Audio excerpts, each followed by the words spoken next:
In the summer of 1944, as the world was gripped by the chaos and carnage of World War II, a secret plot was unfolding in the heart of Nazi Germany, a plot that, if successful, could have changed the course of history. This is the untold story of Operation Valkyrie, the daring conspiracy to assassinate Adolf Hitler and overthrow the Nazi regime from within. It is a story of courage and betrayal, of moral conviction and deadly risk, and of men and women who dared to stand against one of history's most brutal dictatorships. To understand the origins of Operation Valkyrie, we must first look at the state of Germany in 1944. The war, which Hitler had launched with dreams of conquest and glory, was turning into a nightmare. On the Eastern Front, the Red Army was pushing the Wehrmacht back toward Berlin, reclaiming vast swathes of territory lost in the early years of the conflict. In the West, Allied forces had landed in Normandy and were advancing through France. German cities were being reduced to rubble by relentless bombing raids, and the once invincible Nazi war machine was faltering. Inside Germany, disillusionment and fear were spreading. The Gestapo's grip was tighter than ever, and any hint of dissent was met with arrest, torture, or execution. Yet, beneath the surface, a resistance movement was growing, a network of military officers, civil servants, clergy, and ordinary citizens who believed that Hitler's rule was leading Germany to destruction. Some were motivated by moral outrage at the regime's crimes, especially the Holocaust and the brutal occupation of Europe. Others were driven by patriotism, convinced that only by removing Hitler could Germany be saved from total ruin. Among the most prominent figures in the resistance was Colonel Claus von Stauffenberg, a decorated officer from an aristocratic family. Wounded in North Africa, Stauffenberg had lost his right hand, 2 fingers on his left hand, and an eye, but his resolve was unbroken. He was a man of deep conviction, shaped by a sense of duty to his country and a growing horror at the atrocities committed in Hitler's name. By 1944, Stauffenberg had become the central figure in a conspiracy that reached into the highest ranks of the German military and government. The plan that would become known as Operation Valkyrie was originally conceived as a contingency for maintaining order in the event of internal unrest or a coup. The idea was to mobilize the reserve army, seize control of key government buildings, and neutralize the SS and Gestapo. But the conspirators saw in Valkyrie a chance to do something far more ambitious: to assassinate Hitler, blame his death on the SS, and use the plan to take control of the state. The risks were enormous. Hitler was surrounded by loyal bodyguards, and his movements were shrouded in secrecy. The Gestapo had infiltrated every level of society, and the penalty for conspiracy was death, not just for the plotters, but for their families as well. Yet the conspirators pressed on, convinced that the fate of Germany and perhaps the world depended on their success. The core group of plotters included some of the most respected officers in the Wehrmacht: General Friedrich Ulbricht, head of the General Army Office, General Ludwig Beck, former chief of the General Staff, and Major General Henning von Treschow, a brilliant strategist and one of the earliest opponents of Hitler. They were joined by a network of supporters in the military, the Foreign Office, and the intelligence services, as well as civilian resistors like the lawyer Karl Goerdeler and the theologian Dietrich Bonhoeffer. The conspirators faced a daunting challenge: how to kill Hitler, seize power, and negotiate peace with the Allies, all in a matter of hours. They knew that any attempt on Hitler's life would have to be swift and decisive. If he survived, the regime's retribution would be swift and merciless. The first step was to get close to Hitler. This was no easy task. The Führer was notoriously paranoid, constantly changing his schedule and rarely appearing in public. He spent much of his time at the Wolf's Lair, a heavily guarded headquarters in East Prussia, surrounded by minefields, barbed wire, and thousands of troops. Only a select few were allowed into his inner sanctum. Stauffenberg, as chief of staff to the Reserve Army, had access to Hitler's military briefings. He used this position to smuggle explosives into the Wolf's Lair, hidden in a briefcase. The plan was simple in theory, but fraught with danger. Stauffenberg would attend a meeting with Hitler, place the bomb under the table, and slip away before it detonated.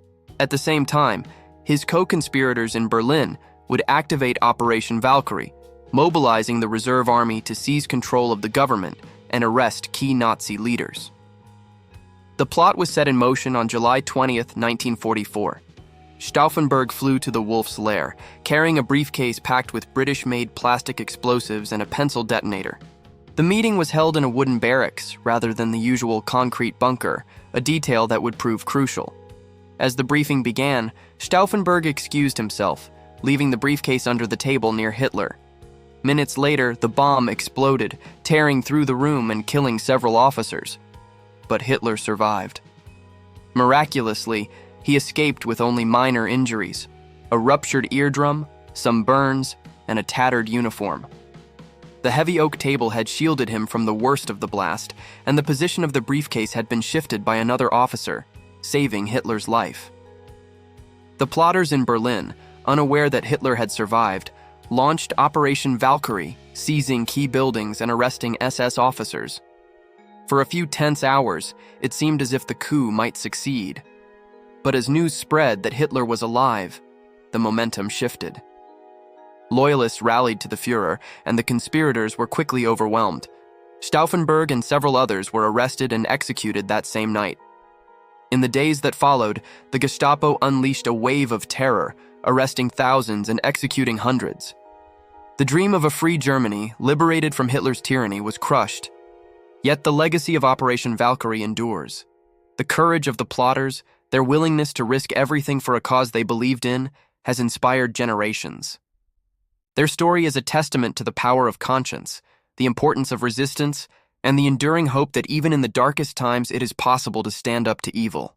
In the next section, we will delve deeper into the lives and motivations of the key conspirators, the planning and execution of the plot, and the dramatic events of July 20th, 1944, the day that came closest to changing the course of history. To truly understand the audacity and complexity of Operation Valkyrie, we must step into the lives of the men and women who risked everything to bring it to life. These were not reckless adventurers or outsiders, but some of the most respected and decorated figures in the German military and government. Their journey from loyal officers to conspirators was shaped by a combination of personal conviction, moral outrage, and a growing realization that Hitler's leadership was leading Germany, and all of Europe, toward catastrophe. Claus von Stauffenberg, the central figure of the plot, was born into a family of old Swabian nobility. He was a devout Catholic, a lover of literature and music, and a career officer who had served with distinction in Poland, France, and North Africa. The wounds he suffered in Tunisia, losing his right hand, 2 fingers on his left and his left eye, only deepened his sense of purpose. Stauffenberg was not a man given to rash decisions. For years he had watched with growing horror as Hitler's regime committed atrocity after atrocity: the persecution of Jews, the destruction of villages in the East, the execution of prisoners, and the relentless drive toward total war. By 1943, he was convinced that only the removal of Hitler could save Germany from utter ruin. Stauffenberg was not alone. General Ludwig Beck, once chief of the General Staff, had resigned in protest over Hitler's plans to invade Czechoslovakia. Beck was a brilliant strategist and a man of deep principle, respected by his peers and feared by his enemies. He became the intellectual leader of the resistance, drafting plans for a post-Hitler government and reaching out to potential allies in the military and civil service. Henning von Tresckow, another key conspirator, was a general staff officer on the Eastern Front. He had witnessed firsthand the brutality of the war in Russia, the mass shootings, the starvation, the destruction of entire communities.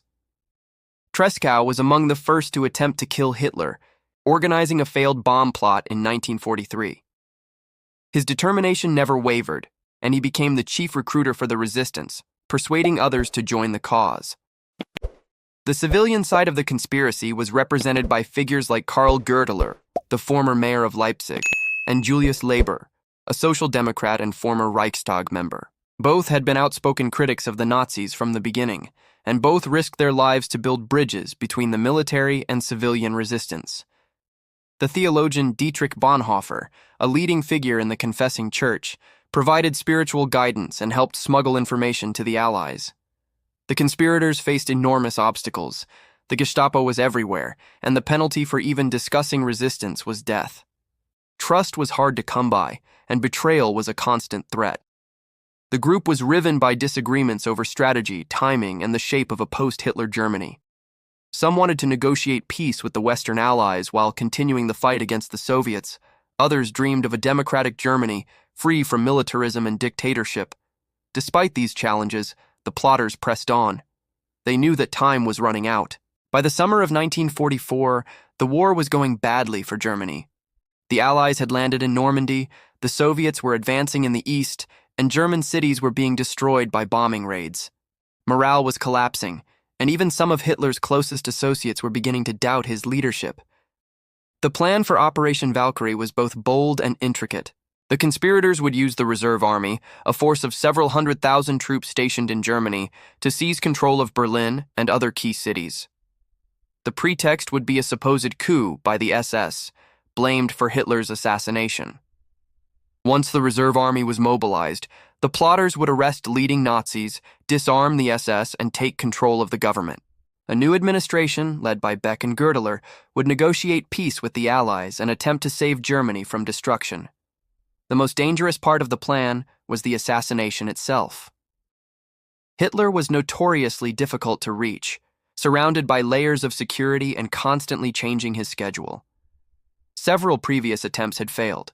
Bombs that failed to detonate, plans foiled by last-minute changes, and would-be assassins losing their nerve. Stauffenberg's position as chief of staff to the reserve army gave him rare access to Hitler's military briefings, but even then, the opportunity was fleeting. The plotters prepared meticulously. British-made plastic explosives were smuggled into the wolf's lair, disguised as bottles of cognac. Stauffenberg practiced arming the bomb with his remaining fingers, timing the detonator to give him just enough time to escape. The plan was rehearsed again and again, with every detail considered. The placement of the briefcase, the timing of the explosion, the signals to be sent to Berlin. On July 20, 1944, the day of the plot, Stauffenberg flew to the Wolf's Lair with his adjutant, Lieutenant Werner von Haeften. The atmosphere was tense. Hitler was in a foul mood, and the meeting was moved from the usual concrete bunker to a wooden barracks, a change that would prove fateful. As the briefing began, Stauffenberg excused himself to a side room, where he armed the bomb with trembling hands. He returned to the conference, placed the briefcase under the table near Hitler, and slipped out on the pretext of a phone call. Minutes later, the bomb exploded, shattering the room and killing several officers. Stauffenberg, convinced that Hitler was dead, raced to the airfield and flew back to Berlin. There, the conspirators activated Operation Valkyrie, mobilizing the reserve army and seizing key buildings. For a few tense hours, it seemed as if the coup might succeed. But the plot began to unravel almost immediately. The explosion, while powerful, had been partially deflected by the heavy oak table and the position of the briefcase, which had been moved by another officer. Hitler survived with only minor injuries. News of his survival spread quickly, and the momentum shifted. Loyalists rallied to the Führer, and the conspirators found themselves isolated and outnumbered. In Berlin, confusion reigned. Some officers hesitated, unsure whether to support the coup or remain loyal to Hitler. Communications broke down, and key units failed to act. The SS, once thought to be neutralized, quickly regained control. By nightfall, the coup had collapsed. Stauffenberg and several others were arrested and executed that same night. In the days that followed, the Gestapo unleashed a wave of terror, arresting thousands and executing hundreds. The failure of Operation Valkyrie was a tragedy, but it was also a testament to the courage and conviction of those who dared to resist. Their story is a reminder that even in the darkest times, there are those who will risk everything for what is right. In the next section, we will explore the dramatic aftermath of the plot, the Gestapo's brutal crackdown, the fate of the conspirators and their families, and the impact of the July 20th conspiracy on the course of the war and the future of Germany. The aftermath of the July 20th plot was swift, brutal, and far-reaching. As news of Hitler's survival spread through Berlin and across the Reich, the Nazi regime moved with ruthless efficiency to crush the conspiracy and exact revenge on all those involved, or even suspected of involvement. The Gestapo, already infamous for its methods, unleashed a wave of terror that would claim the lives of not only the plotters themselves, but also their families, friends, and anyone even tangentially connected to the resistance. Within hours of the failed assassination, Claus von Stauffenberg, Werner von Haften, General Friedrich Olbricht, and Colonel Albrecht Merz von Quernheim were arrested at the Bendler Block, the military headquarters in Berlin, where the coup had been coordinated. After a brief and perfunctory court-martial, they were executed by firing squad in the courtyard, their bodies left as a warning to others. Stauffenberg's last words, "Long live our sacred Germany," echoed the conviction that had driven him to act. But the Nazi regime's vengeance did not stop with the principal conspirators. Heinrich Himmler, head of the SS, and Roland Freisler, the notorious hanging judge of the People's Court, orchestrated a campaign of arrests, torture, and executions that swept through the ranks of the military, the civil service, and even the churches. Over the following weeks and months, more than 7,000 people were arrested, and nearly 5,000 were executed or sent to concentration camps. The methods were as cruel as they were public. Many were hanged with piano wire, their deaths filmed for Hitler's personal viewing. Others were shot or simply disappeared. The families of the plotters suffered as well. Under the Nazi policy of Sippenhaft, kin liability, wives, children, and even distant relatives were arrested, interrogated, and sent to camps. The aim was clear: to eradicate not just the conspirators, but the very idea of resistance. Children were taken from their parents and given new names, their identities erased in an attempt to break the spirit of opposition for generations to come. The Gestapo's investigation was relentless. Diaries, letters, and secret documents were seized and scrutinized. Under torture, some conspirators revealed the names of others, while many went to their deaths without betraying their comrades. The People's Court, presided over by Freisler, became a theater of humiliation and cruelty, with defendants berated, mocked, and sentenced to death in show trials designed to terrify the public. The crackdown extended beyond the military and the aristocracy. The civilian resistance, including figures like Karl Goerdeler, Julius Leber, and Dietrich Bonhoeffer, was decimated. Goerdeler, the former mayor of Leipzig and the would-be chancellor of a post-Hitler Germany, was arrested, tortured, and executed. Leber, a social democrat and former Reichstag member, met the same fate. Bonhoeffer, the theologian and pastor who had worked to smuggle Jews out of Germany and maintain contact with the Allies, was hanged at Flossenburg concentration camp just weeks before the war's end. The Nazi propaganda machine went into overdrive, portraying the plotters as traitors, cowards, and enemies of the German people. Newspapers, radio broadcasts, and newsreels denounced the July criminals, and the regime staged public ceremonies to reaffirm loyalty to Hitler. Yet, beneath the surface, the mood in Germany was more complex. Many ordinary Germans, exhausted by years of war and suffering, felt a mixture of fear, anger, and even sympathy for the conspirators. Some saw in their actions a glimmer of hope that the nightmare might end. Others, cowed by terror, retreated into silence. The failure of Operation Valkyrie had profound consequences for the course of the war. Hitler, already paranoid, became even more isolated and distrustful. He purged the military leadership, replacing experienced officers with loyalists and ideologues. The Wehrmacht's ability to resist the Allies was further weakened, and the regime's grip on power became more desperate and violent. The resistance, already fragmented and embattled, was effectively destroyed as an organized force. Yet, the legacy of the July 20th plot would outlast the regime that crushed it. In the chaos of the war's final months, as Berlin burned and the Third Reich collapsed, the memory of the conspirators became a symbol of another Germany, a Germany that had not surrendered to evil, that had dared to resist, even at the cost of everything. In the years after the war, as the world reckoned with the horrors of the Holocaust and the devastation of Europe, the story of Operation Valkyrie took on new meaning. For the families of the plotters, the end of the war brought both relief and sorrow. Some were reunited, but many had lost fathers, husbands, and sons. The children who had been taken from their families struggled to reclaim their identities and understand the choices their parents had made. In the new Germany that emerged from the ruins, the memory of the resistance became a touchstone for national reflection and renewal. The story of Operation Valkyrie also resonated far beyond Germany's borders. In the Allied countries, the plot was seen as proof that not all Germans had supported Hitler, and that there had been those who had risked everything to stop him. The courage of Stauffenberg, Beck, Treschow, and their comrades was honored in books, films, and memorials, and their example inspired new generations to consider the meaning of conscience, duty, and resistance.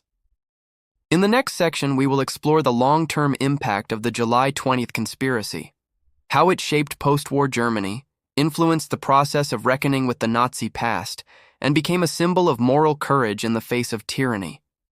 We will also look at how the story of Operation Valkyrie has been remembered, debated, and reinterpreted in the decades since the war. The legacy of Operation Valkyrie did not end with the executions in the courtyard of the Bendler block or the terror unleashed by the Gestapo. In the years that followed, as Germany lay in ruins and the world struggled to comprehend the scale of the Nazi crimes, the story of the July 20th plot became a touchstone for national reflection, debate, and ultimately, a new sense of identity. The conspirators, once denounced as traitors, would come to be seen by many as heroes, symbols of moral courage and the possibility of resistance, even in the darkest times. In the immediate aftermath of the war, however, the memory of the plotters was complicated and contested. The new West German state, founded in 1949, was built on the ruins of the Third Reich, and its leaders faced the daunting task of reckoning with the Nazi past while forging a new democratic identity. For some, the July 20th conspirators were uncomfortable reminders of the divisions and failures of the old Germany. Many Germans, still reeling from defeat and occupation, were reluctant to embrace the idea that resistance had been possible or that it had come so close to success. Yet, as the horrors of the Holocaust and the full extent of Nazi crimes became known, the story of Operation Valkyrie took on new significance. The plotters were no longer seen simply as failed coup-makers, but as men and women who had acted from conscience, risking everything to stop a regime they knew to be evil. Their letters, diaries, and final statements, many smuggled out of prison or written in the hours before execution, revealed a depth of conviction and a willingness to sacrifice that resonated with a new generation. In the 1950s and 60s, as West Germany underwent a process of Vergangenheitsbewältigung, coming to terms with the past, the July 20th plot became a focal point for national remembrance. Memorials were erected at the Bendler block, where Stauffenberg and his comrades had been executed, and at other sites associated with the resistance. Schools began to teach the story of the plot, and the names of the conspirators entered the national consciousness. The annual July 20th commemoration in Berlin became a symbol of the new Germany's commitment to democracy, human rights, and the rejection of tyranny. The process was not without controversy. Some critics argued that the plotters, many of whom had served the Nazi regime for years before turning against Hitler, were not true democrats or heroes. Others pointed to the limited scope of the resistance, noting that it had come largely from the military and aristocracy, rather than from the broader population. The debate over the meaning of July 20th reflected deeper questions about guilt, responsibility, and the possibility of redemption.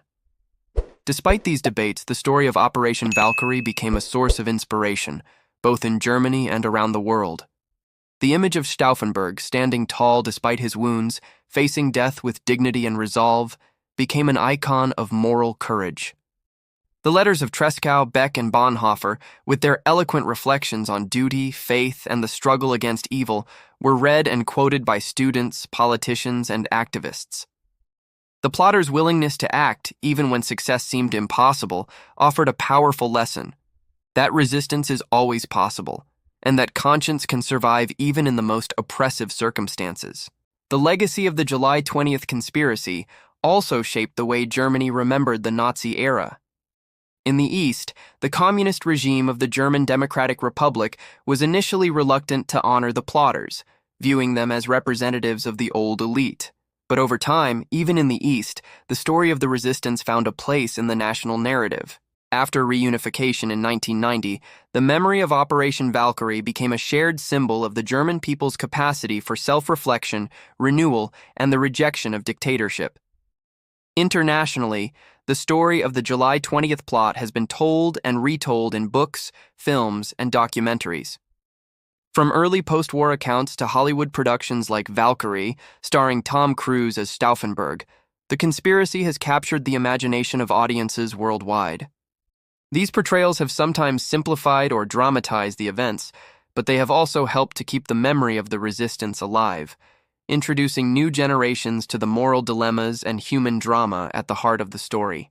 Perhaps the most enduring lesson of Operation Valkyrie is the reminder that history is not inevitable, and that individuals can make a difference, even in the face of overwhelming odds. The plotters failed to kill Hitler, and their coup was crushed, but their example endures.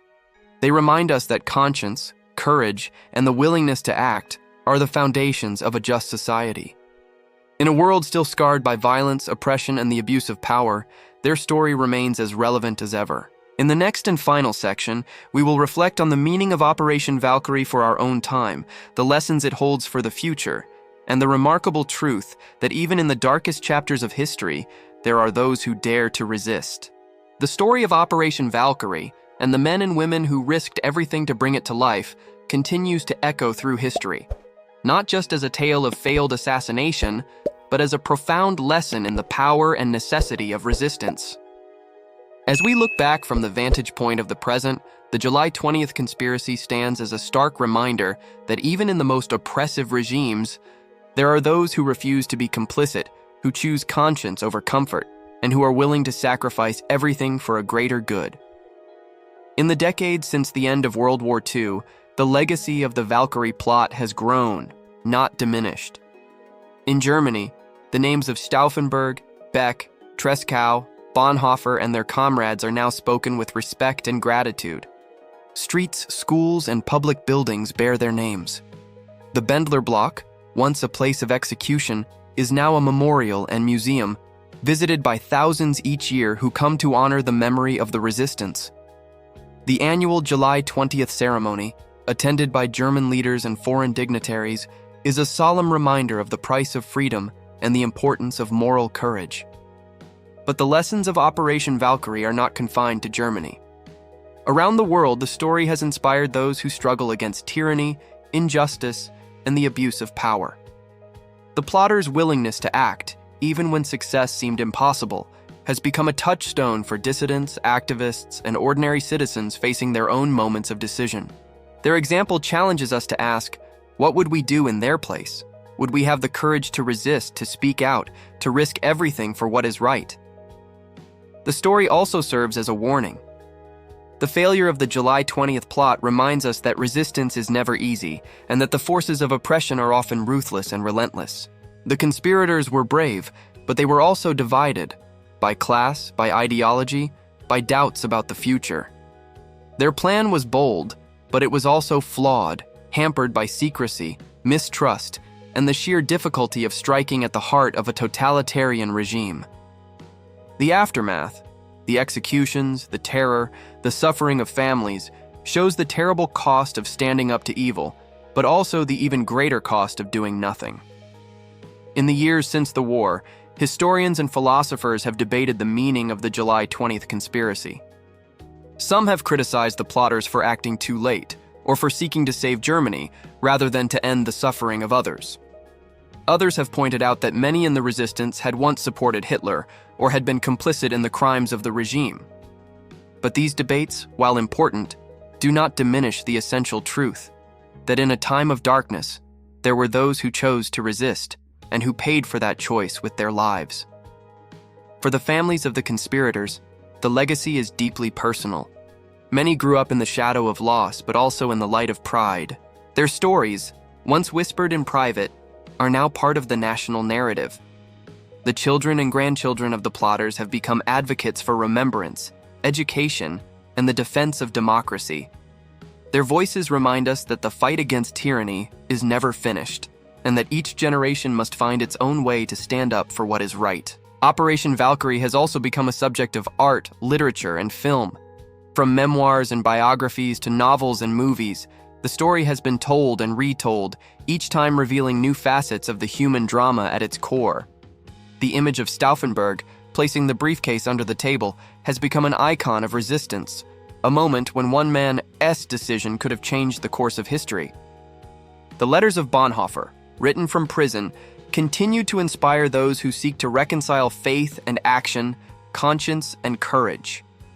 As we reflect on the meaning of Operation Valkyrie for our own time, we are reminded that the challenges of tyranny, violence, and injustice are not confined to the past. Around the world, there are still those who abuse power, who silence dissent, who seek to rule through fear. The story of the July 20th plot reminds us that resistance is always possible, that conscience can survive even in the darkest times, and that the actions of a few can inspire the hopes of many. In the end, the legacy of Operation Valkyrie is not just a matter of history, but of hope. It is a call to remember, to reflect, and to act. It challenges us to ask what we believe, what we are willing to risk, and how we will respond when faced with the choice between complicity and resistance. The plotters did not succeed in killing Hitler, but they succeeded in showing the world that even in the heart of darkness, there are those who dare to resist. If you have been moved by this story, let it inspire you to stand up for what is right, to speak out against injustice, and to remember that the fight for freedom and dignity is never finished. The story of Operation Valkyrie is not just a chapter in the history of World War II, it is a lesson for all times and for all people who believe in the power of conscience and the necessity of courage.